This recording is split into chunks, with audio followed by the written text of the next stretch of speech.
quale direi che ha funzionato bene con un film fantastico come Motherless Brooklyn, diretto e interpretato da Edward Norton, che oggi si unisce a noi. Edward, thank you for being the very first Allora Fest Masterclass.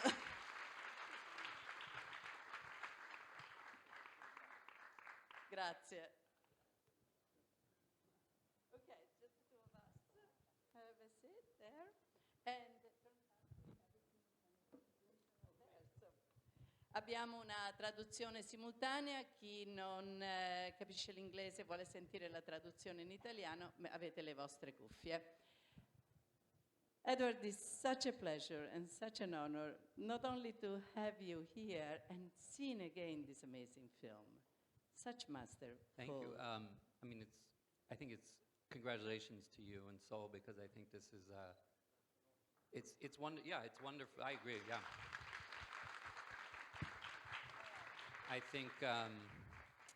think it's hard to start something new, very hard, sometimes made harder, and but I think when you set something up where you can share cinema without all the sales and the market and everything, it's very pure. I think it's really nice to share that with this community, and I think in such a beautiful town, and I think it's really nice to set things up for the benefit of people who are studying cinema, like the students from Rome. So congratulations, and thanks for inviting me. Thank you, thank you, thank you. That's exactly what we were aiming for, not to have a festival like Cannes or Venice, where it's so much hoopla, but one where one where we could really talk and experience film and experience them, as you're saying. That's wonderful. With students and with the people of Ostuni.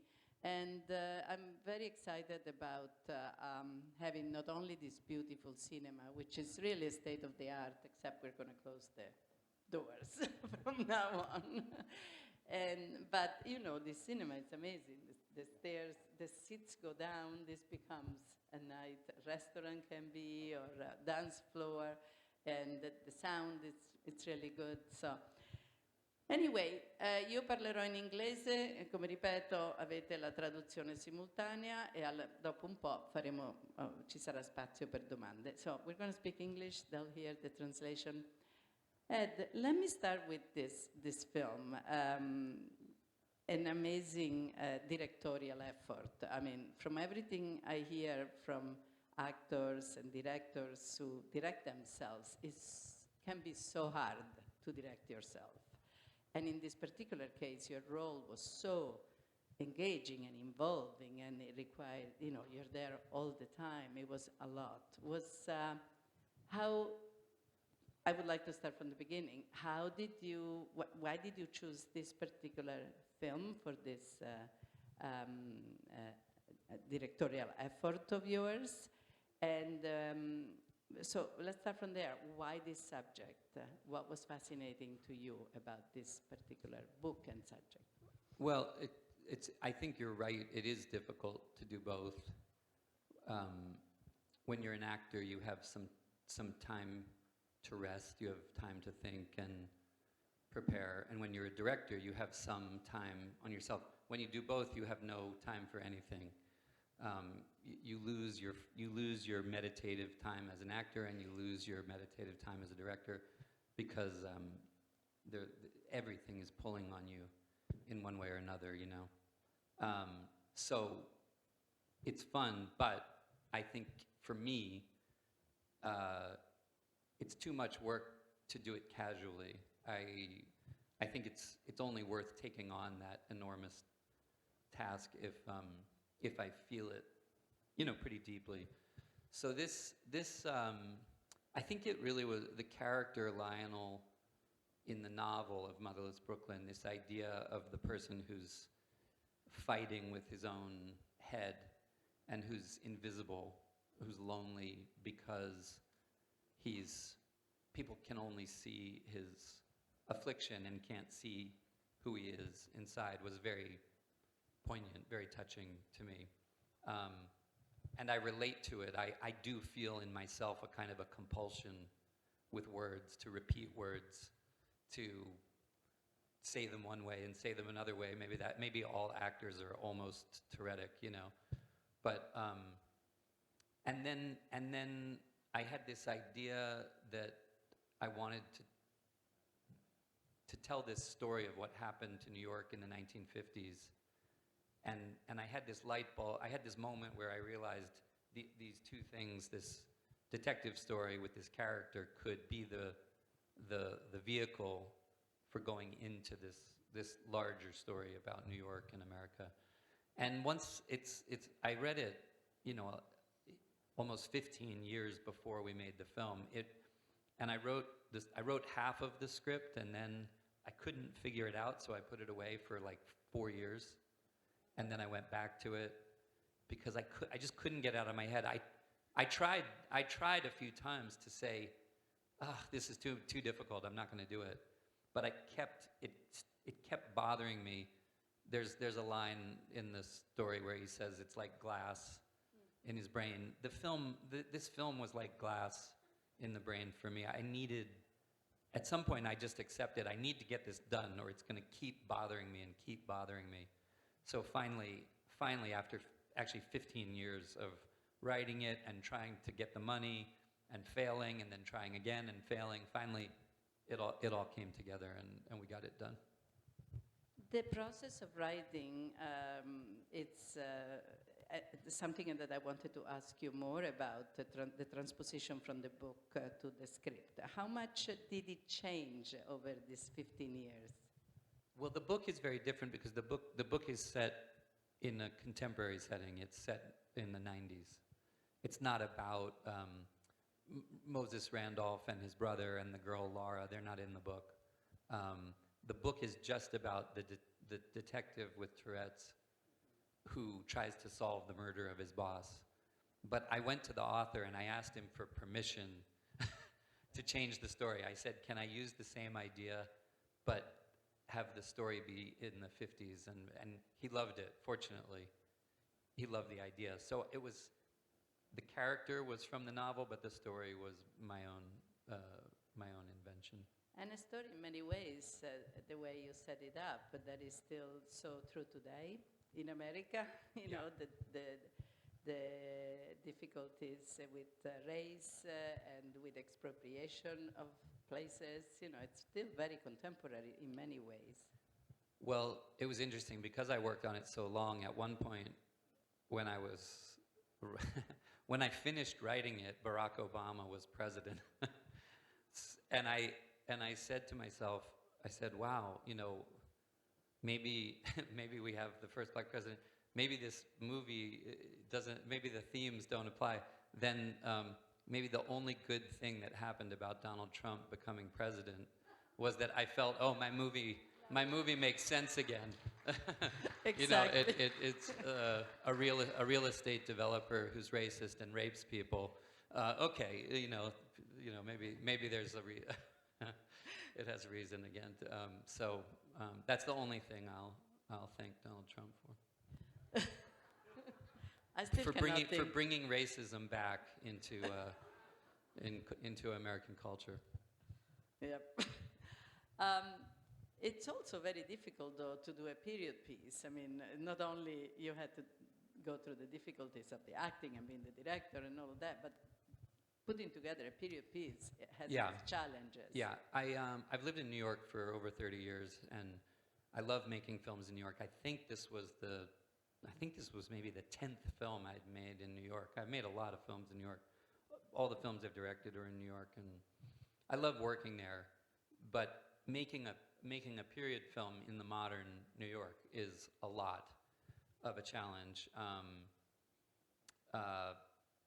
The cars. And we had a small budget. You know, we only, since this is for students, we made the film in, I think we had a 46-day schedule. I think we went to 48 days. But you know, I was telling Jeremy Irons, I showed the film to Francis Coppola and Warren Beatty and some people I admire at one point. And Warren said, you know, that's probably an 80-day film. You know, and Francis said 100 days, 100 days. And I said, no, 46. And they didn't believe me. So we had a lot to do, and I think the thing that made that possible, two things really made that possible. One is I had an absolutely brilliant cinematographer, Dick Pope, who shot all of Mike Leigh's films, and who I had worked with on a film called The Illusionist, which it was so beautiful the way he shot it, and I wanted to work with Dick. Beth Mickle, who was the production designer, and some producers who were just wizards, and I think so. The team was a big part of it, and then preparation. I think you know some things I learned from people like Spike Lee and Wes Anderson and other people I've worked with who have made I've made some really good films, I think, with some directors who did it for very small amounts of money on very short schedules. And I learned a lot working with people like Spike and Wes about the value of preparation, much more preparation than most films make time for. And if you double your preparation, if you triple your preparation, you can have a plan that's so detailed that you can get something like that done. And I would say we almost tripled the normal preparation schedule for this film, and that made it more possible for me too. The other thing I should say is that visual effects, the cost of visual effects has come down so far. We had over 680 visual effects shots in the film. Wow. Just because, small things taking away modern things, and then big things like the train station at the end when he says, "I'm going to Penn Station," that doesn't exist anymore. It was torn down by Robert Moses later. And some people said, "Why do you want to make a scene in a train station that doesn't exist anymore?" I said, because this is what happens when people like that take over. They rip down the old city, and the loss of Penn Station was like losing New York's great train station. It was one of the great things. And so we did it in an airplane hangar with green walls. That train station is just a digital effect. But 10 years ago, I could have never done that without $80 million. We were able to do the period effectively in part because the visual effects prices have come down so far in these last 5-10 years. Is this movie somehow also a sign of love letter for New York and some parts of New York that you like? Yeah, for sure. And my grandfather was an urban planner, an urban philosopher. He was sort of like the opposite of Moses Randolph. He was very humanist, progressive. So I grew up around people who really love cities and really thought a lot about cities, and I love New York, and I love. But New York, when you live in New York, you come to understand that there are things that are that are problematic, that were engineered. They were engineered by people to be that way, and I think New York's it's a wonderful town. It's a rich town, and it's also a very hard town. It's brutal for a lot of people, even while it's beautiful in other ways. And I think I like that counterpoint. I also like the idea of it's very easy to be lonely in New York. It's so crowded, but that's what I liked about Lionel. He's a very solitary figure. He's a very lonely figure in a big city, and there's something I liked about that. But also New York, it's funny. I mean, Italy has such a rich cinema tradition, and neorealism and certain things. There's some parts of the whole global cinema language that I think come from Italy. One of the things that I think really comes from the United States is noir. The idea of the detective movie and the dark story, the idea of looking at what's underneath is that's an American idea that went outward into French cinema and into Japanese cinema, Ozu and all these people. And I really love noir. I love the idea of looking at what's really going on underneath the sunny idea of America. And so New York is a great place to do that. Also, you called on, I don't know if they're your friends, but there are some amazing actors in this film, from Bruce Willis to Willem Dafoe, Bobby Cannavale. Tell us about your collaboration with them. Well, I kind of, when I thought about this, I had people in mind when I wrote it, but I had a little bit of a rule with myself, because I came up in New York in the theater. And I told myself I'm only gonna cast New York actors in the film, and I'm only gonna cast theater people who I know have come from the theater, partly because I knew I had very little time, and I needed actors who I knew how to show up ready, like a play, able to shoot. You can see there's a lot of dialogue in 46 days. Yeah, and I needed people who knew what it meant to rehearse and to learn the script and to come like that. And then my only exception was Gugu, because she's British, but she was so good, and she is a theater trained professional, and she was so magnificent at pivoting, working fast, accepting me. I mean, I asked her to do so much improvisationally and all these things, and she could not be, you couldn't upset her. She was so nimble and professional and facile, and so I knew she was the one I needed for that. But everybody else was people that either I watched on the New York stage when I was young, coming up, or that I acted with in New York, like Bobby or all the other actors. What's that? And Alec Baldwin. Yeah, but Alec and I've known Alec for almost 20 years in New York, and Alec, I saw Alec do Streetcar Named Desire, Stanley Kowalski, when I first was in university in New York, and he was breathtaking. Like I really thought he was just fantastic, and he has the feeling of an old New York political boss. So yeah, I was pretty committed to working with my New York friends. When you tackle a film as a director and as an actor, you're involved obviously in every step of the way, from the preparation to later.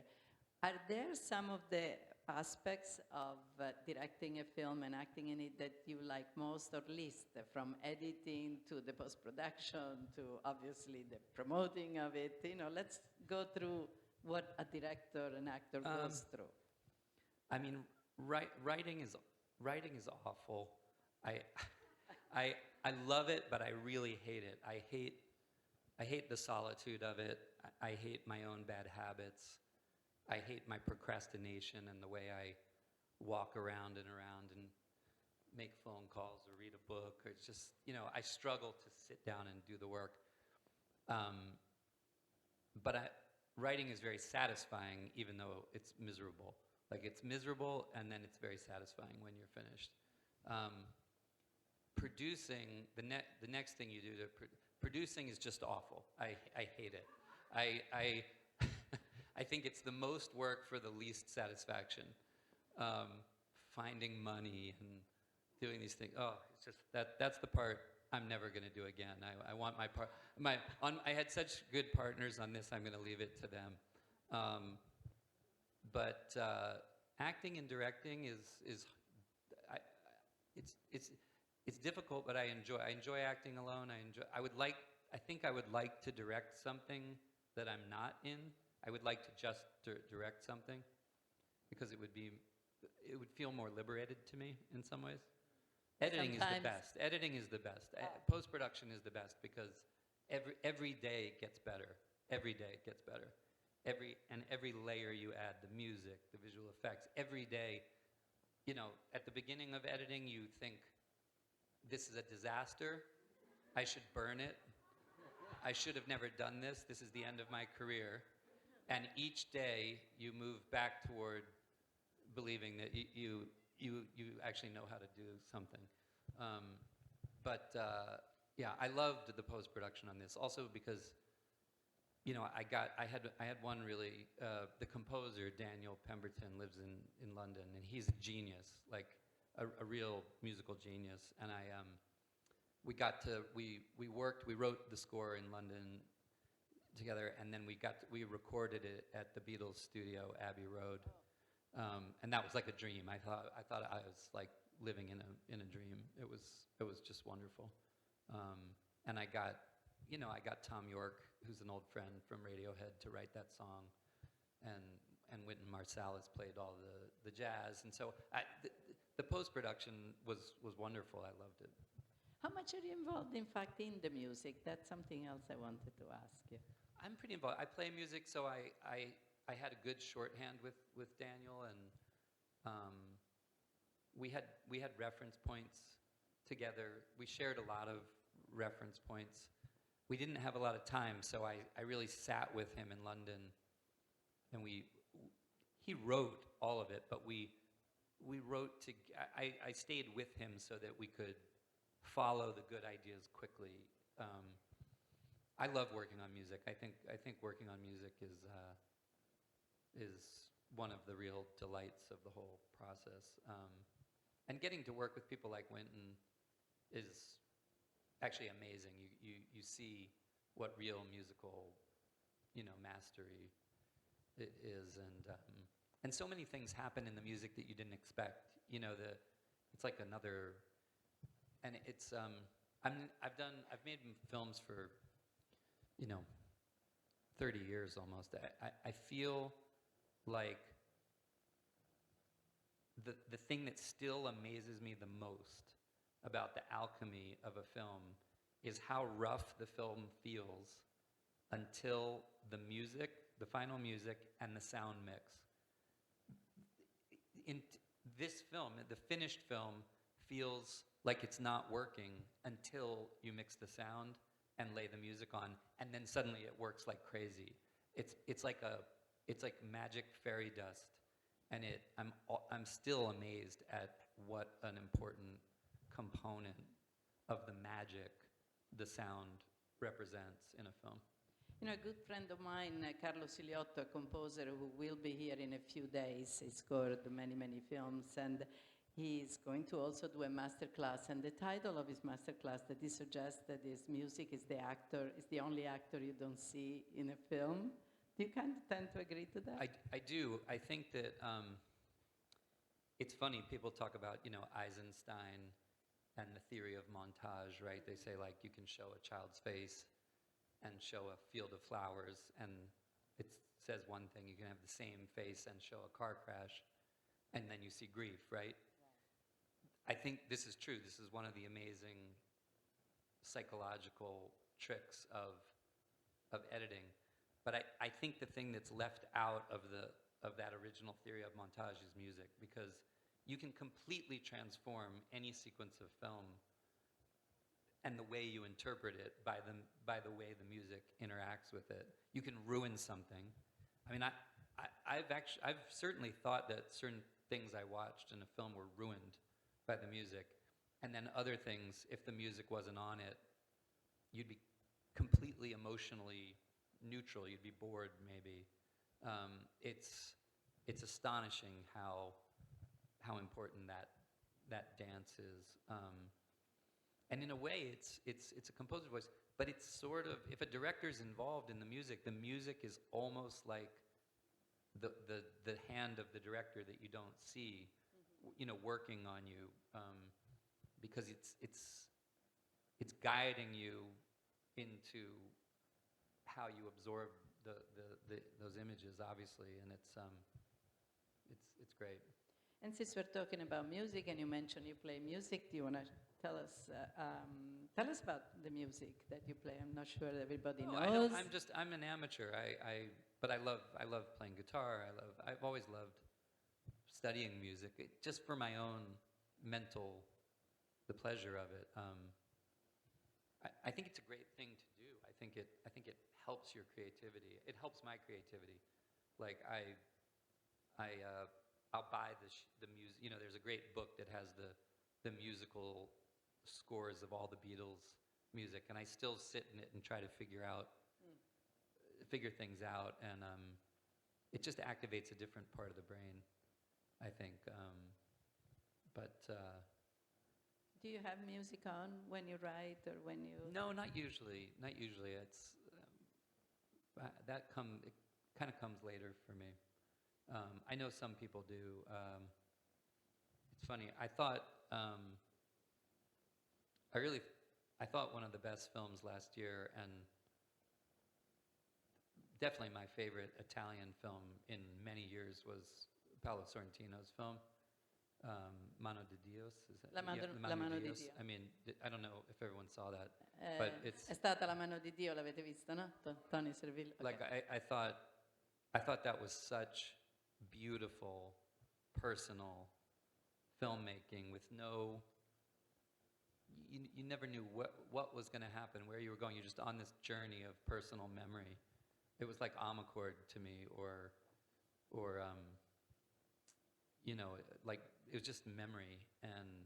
But I thought the use of the music in it, because it's so easy to get sentimental when you're talking about memory and your family and things like that. But it was really subtle. I really liked it. Yeah, I'll tell him. He'll appreciate No, I thought. that. I mean, love it. I was kind of astonished that film. You know, awards are irrelevant. They don't mean anything. But I think that. But I really thought that was one of the great pieces of directing last year. I thought that was just a masterpiece. It's great.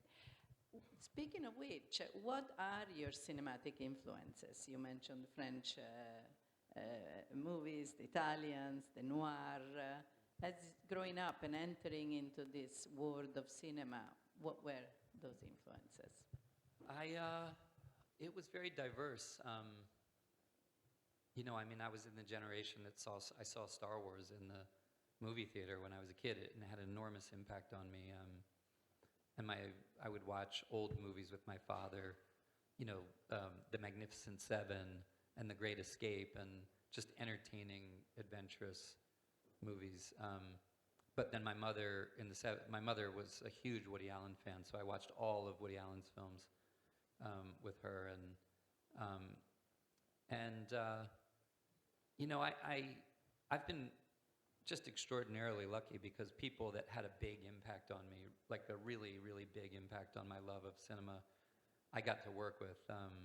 Milos Forman, I got to make the film with. He was one of my cinema heroes. I think still is one of the great directors of all time, and his films had a huge impact on me. Amadeus and One Flew Over the Cuckoo's Nest. But I remember when I saw Amadeus in the cinema in my hometown, and I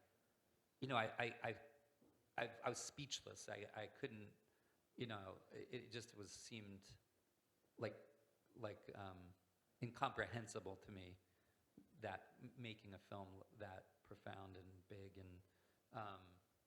and then when I was in university, Spike Lee had a huge impact on all of us. I mean, and lots of Phil Hoffman and I made a film with Spike, and we talked about how, you know, his Do the Right Thing was probably one of the most influential things I saw in my young adult life. I was in university, and it completely rewrote my sense of what you could do in a movie. I thought it changed my whole view of what the cinema experience could be about and what it could be, and then I got to make one. So I got to work with Milos, and I got to work with Spike, and I got to work with Woody Allen, and I got to work with David Fincher and Alejandro Iñárritu and Wes, and I've had an extraordinary good fortune to work with people that I admired, and that had a big influence on me. What is still now your love for cinema? When you go to the movies, do you have the moment when the screen the room goes dark and the screen goes on? Is that passion and that love as a viewer also? It's the last few years. Obviously, it's been a little a little challenging. Although I really, it sounds privileged, but during COVID, when you couldn't go to the cinema, someone I knew who has a really large private cinema invited us. Denis Villeneuve let me have a print of Dune. So after a year and a half of not seeing anything in the cinema, I got Denis to send me Dune like months before it came out, and we put it up on this big screen. And it really was like being a kid again. I also thought that was, last year, one of my favorite films. It was, I was so happy I didn't see that film, on like that. It was really, it needed the big screen. And yeah, I still get very swept up in things at big scale like that.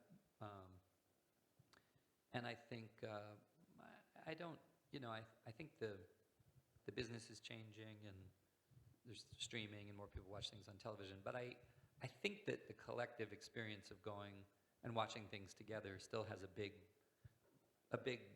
draw on people. I don't have quite the anxiety that sometimes I sense in other people about that going away. I don't think it's going to totally go away. Oh, good. That has been obviously, especially in the last couple of years, both with COVID and with all the streamers discussion that in Cannes already and Venice had already started before that. How do you see this? To be clear, I don't.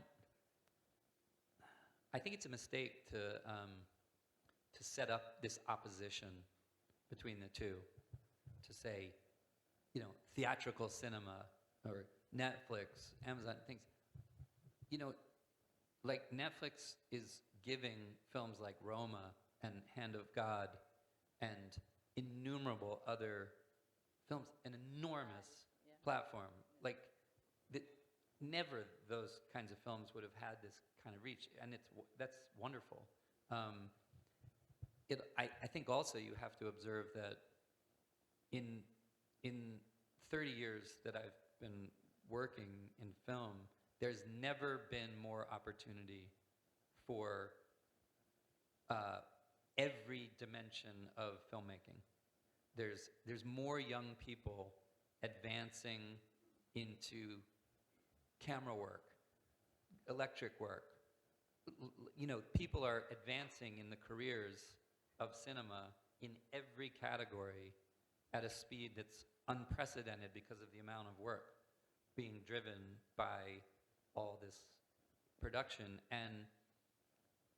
And I also think it has to be said that the diversity of voices, women, people of color, there are so many more types of stories, so many more voices getting a platform, so many.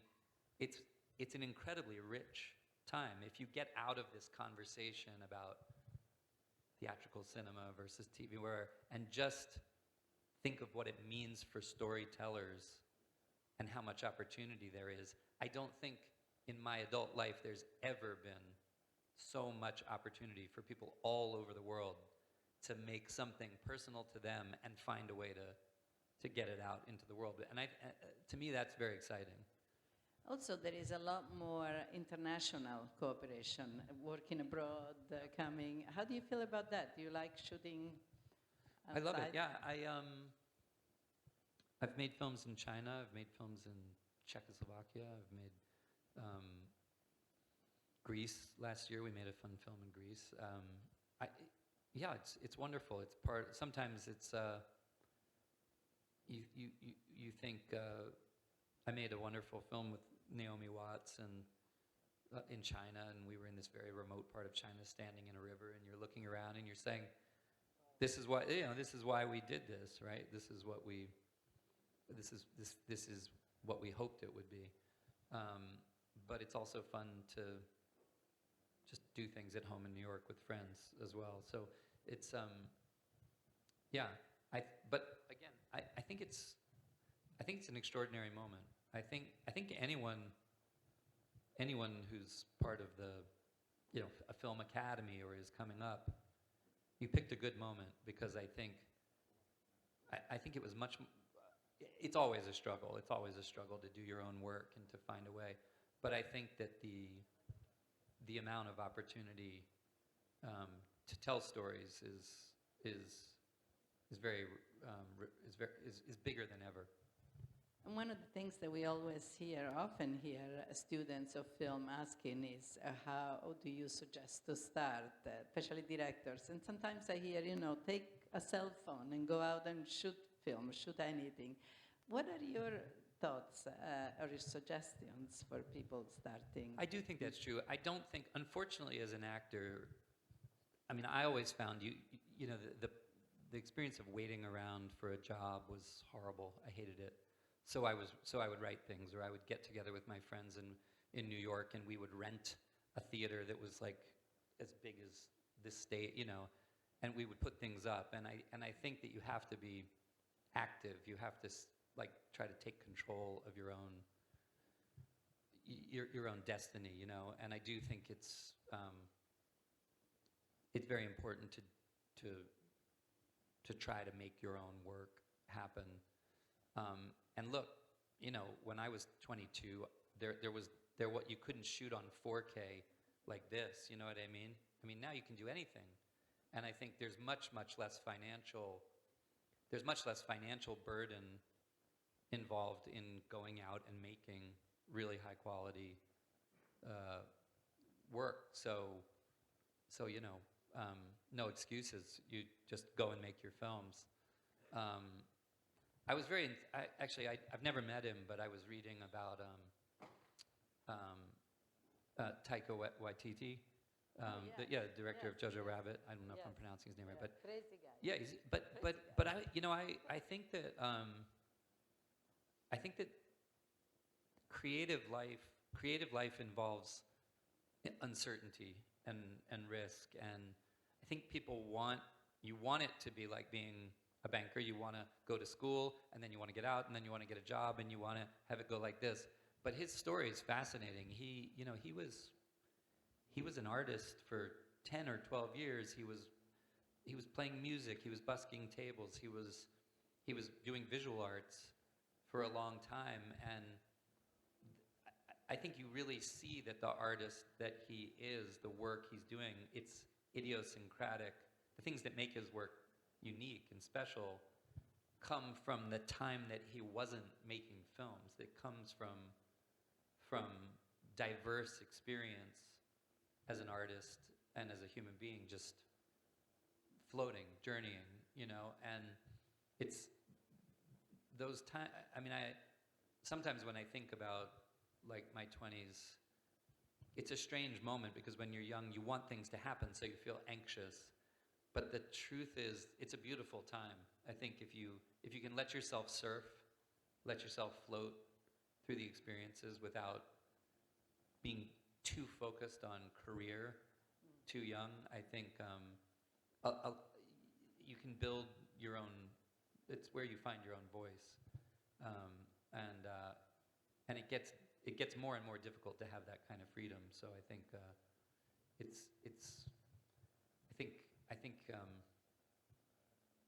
it's good to let yourself journey and not put the pressure on yourself to look at your watch too much. Another couple of questions before we ask the students.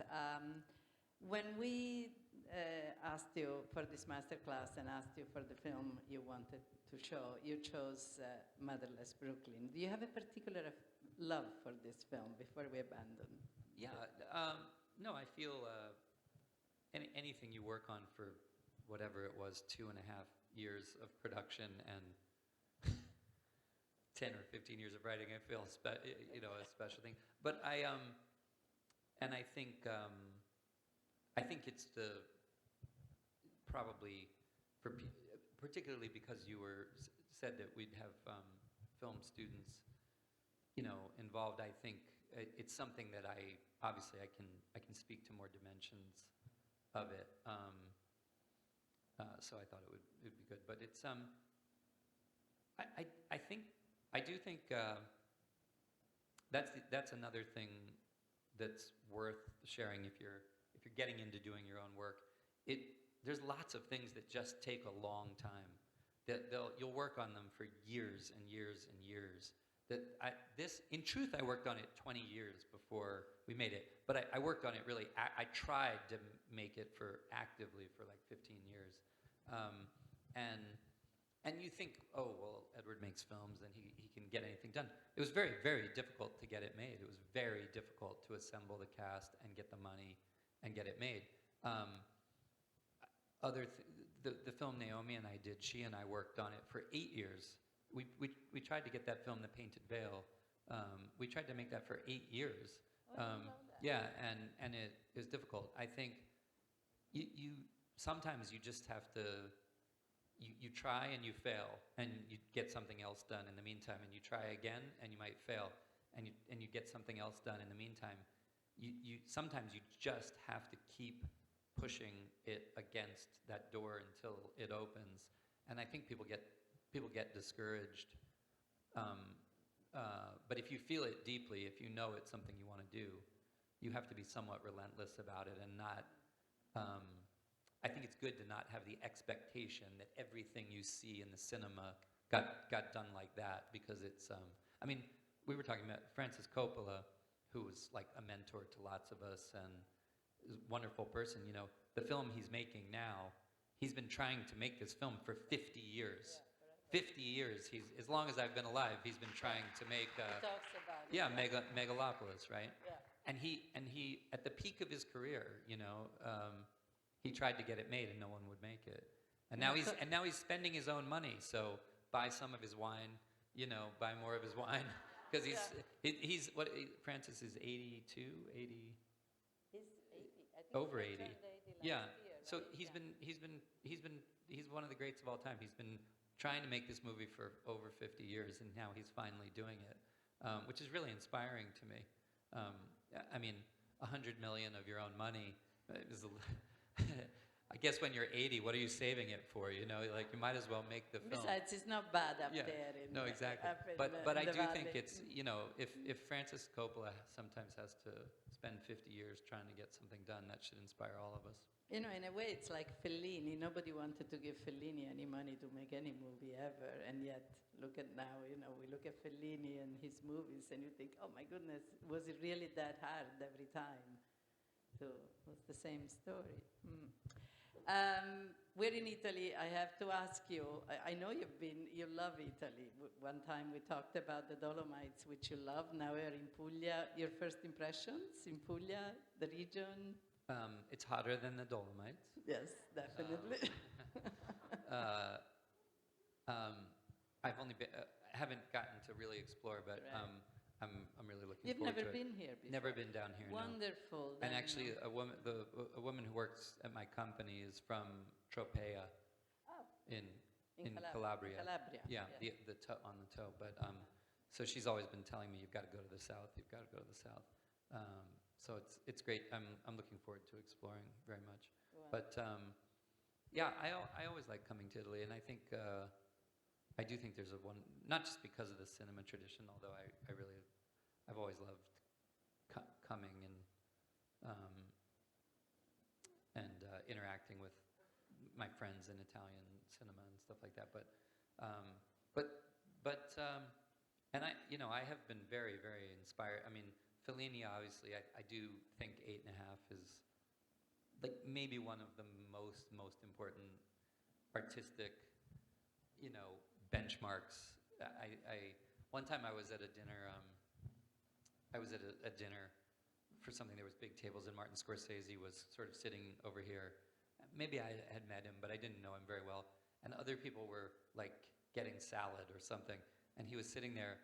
And I just thought, I said, "Can I ask you a question?" He said, "Sure." I said, "What comes before 8? What's before 8.5?" And he goes, "Nothing, nothing." Yeah. So, because I do think, honestly, I've talked with people like Spike Lee about that. He feels, I think, Do the Right Thing exists because of 8.5. Because I think before 8.5, I think cinema narrative is very linear. And I think only with 8.5, the inner mind becomes the cinema. And I really do think it's a before and after kind of a moment, where the subconscious becomes the text, you know. And it shouldn't work. It shouldn't work, that film. It just shouldn't. It shouldn't be that good. And I think it gave license to so many creative people to reach deeper inside themselves for their stories, you know, instead of manufacturing them from the outside. So for me, it's still a huge benchmark. But I also love like Rome, Open City, Rossellini's film. To me is it's like I think that's a really, really brilliant film, and so many others, and you know, right on up to now. Sorrentino. Yeah. Yeah. So, but I can't remember what your original question was. What was it? That was about Italy, yeah. Italy. Italy. Yeah. And your love for Italy. And when you're in places like this, do you also think, in terms of shooting somewhere? Do you ever look at places thinking I don't that know would it. be good? I don't know it well enough. I don't. That's why I love like The Hand of God, because I feel like a person who knows where they are is guiding me. You know, I feel that way in New York. There's parts of it, but you know, the balance of Italian life is I think probably captured best here. I love, you know, it's old now, but I love the television series. I'm going to say it wrong, but Meglio di Joventù, The Best of Youth. La meglio gioventù. Gioventù, Oh yeah. my God, that was it's a amazing. masterpiece. Masterpiece. If you 6 haven't seen that, hours. like, you know, that's to me one of the really great modern examinations of modern Italian life. I'm really glad you feel that way. Yeah, it's to me like what Scenes from a Marriage is to Swedish television cinema. That's that to me. Yeah. I think it's just because, you know, you can only watch. I mean, I love Cinema Paradiso and, you know, Il Postino and these films, but this is like a very specific thing. That's really, you get the feeling that you're living in what Italian society was going through. Yeah, that series has everything: cinema, history, and how it changes through Italy. No, it's amazing. I'm really glad you saw it and you love it. We do have time only, literally, for a couple of questions from students. I promised I would let them. I know they're all sitting here in front. Avete delle domande? She's from the Rome Film Academy. It was just... Can I take the microphone? Yes, please. Hello, hi. Such a big fan, first of all. I just graduated actually from Roma Film Academy, and my question is, what advice would you give an aspiring actress? And that's all. I have so many questions, but this is mine. I think I don't know what Rome is like for young people today. I think I did find when we were first out of university and we were in New York and the theater, we used the city to create theaters.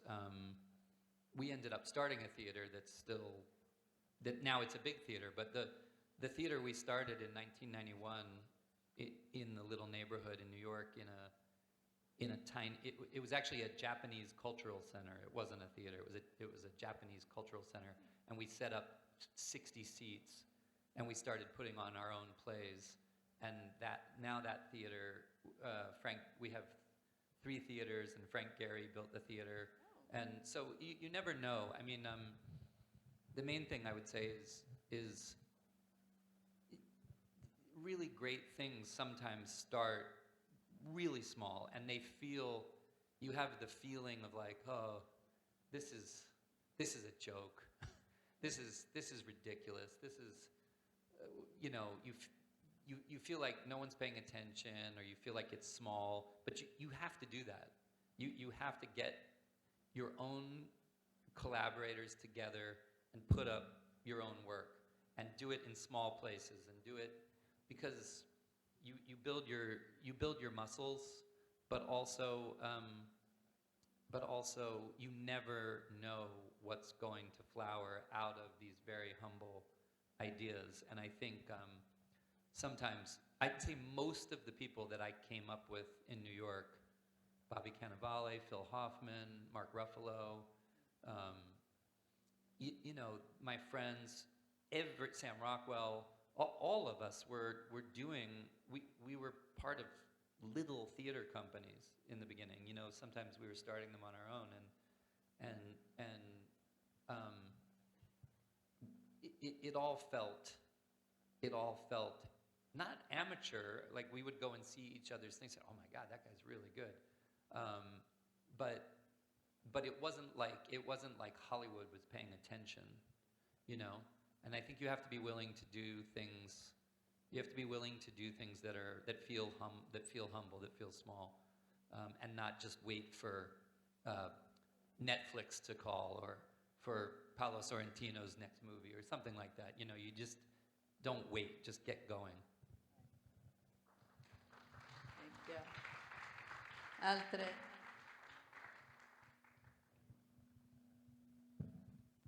Yeah, so something I always wondered, how do you decide to be both the director and the main actor of your movie? Like, you are set to direct it and you say, I'm also being the main actor, or maybe you're like, oh, I really want to do this role, and if no one else is going to do it, I'm going to do it myself. It's happened both ways. With Motherless Brooklyn, I wrote it.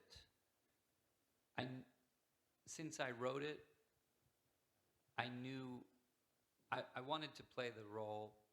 I wrote it because I love the role. But then sometimes you have to be honest with yourself. With this, if I gave it to someone else to direct, I would make them miserable. You know, I would be, you know, like you have to know if you have ownership of something, if you have the authorship of it, if you wrote it, you should probably go and direct it. Unless, you know, you just don't see yourself being a director. Obviously, there's great writers who are not directors. For me, I just sort of knew. The first film I directed, which is a comedy with Ben Stiller, Keeping the Faith. You've seen it, yeah. The truth is, my partner wrote it. I wanted to be in it, and we were producing it. But we started thinking about the directors, and we kind of had the same thing. My friend who wrote it kept saying, "But what if they don't understand, you know, this or that?" And I sort of slowly accepted, maybe we should just do this ourselves. You know, maybe we should just do it. So that one I sort of I wanted to play the part, and I sort of backed into it.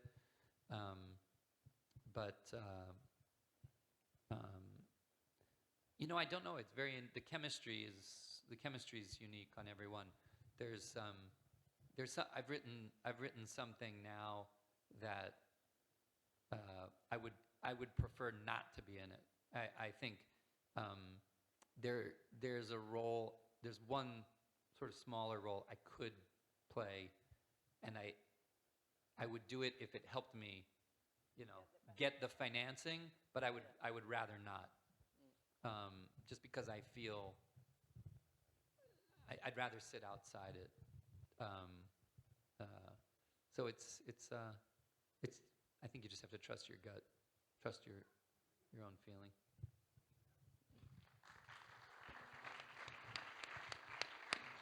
Altre domande? Basta che siano sul film e la sua carriera, sì? But you need to look at Roberto Benigni. You know, I mean, he wasn't always, he acted in things that he didn't direct. And I talked to him one time. He said, at some point, he just said, you know, like, why do I want to be a pain in the ass on someone else? Like, let's just do it. You know, just do it. And And I think if you're a performer, remember, I think this is not some, Orson Welles did it, Warren Beatty did it, Robert Redford did it, there's been many, those were the people I looked at and said, not, Reds, Warren Beatty's film Reds had a huge impact on me. And I remember thinking, like, how can you do that? Like, how can you write that and direct it and act in it? It just seemed incredible to me. But those are the things that sort of give you inspiration, Yeah, yeah, yeah. Domanda?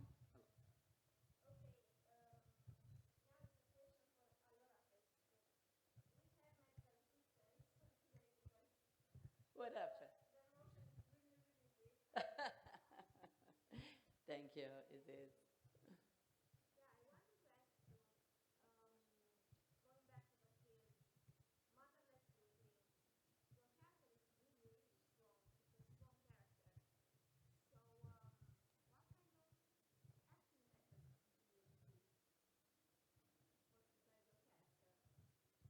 Grazie. It's a good question for that character because I think the I actually felt a lot of uncertainty in myself. I had a lot of doubt about, let's call it the level of the Tourette's, the tics, the physical twitches, the vocal things, and I had the actor who played the mayor. He's sort of a tall guy. He and I go way back, like 25 years in the theater together. Fantastic actor, and he's also a very good acting teacher. He teaches acting, and I trust him a lot. I've known him since I was 23. I did a play with him when I was 23. And so for something difficult like that, the truth is I really felt I needed time on my own to try to experiment with the voice and the twitches and the this and the that. And so I just worked with him alone, with him reading the other parts, because I trust him and also because he's a good acting teacher and a colleague of mine, and I would just experiment. And it's an amazing thing. Like, I mean, some of us, we want to act, right? Some of you want to act. Even in a room with one person who I've known for 25 years, I still feel nervous. Like, I feel self-conscious, embarrassed. I actually feel a little bit embarrassed about doing something stupid, going too far, taking the risk of trying something and having it be silly. And it's crazy. Why? Why do I feel that way? I'm an okay actor. I know that I know how to do it. I know he knows me. I know he loves me. I know that we work together. I'm safe. I'm completely safe. But my brain still goes, don't like this. It's like, why does your head tell you that it's risky or tell you that you're in danger?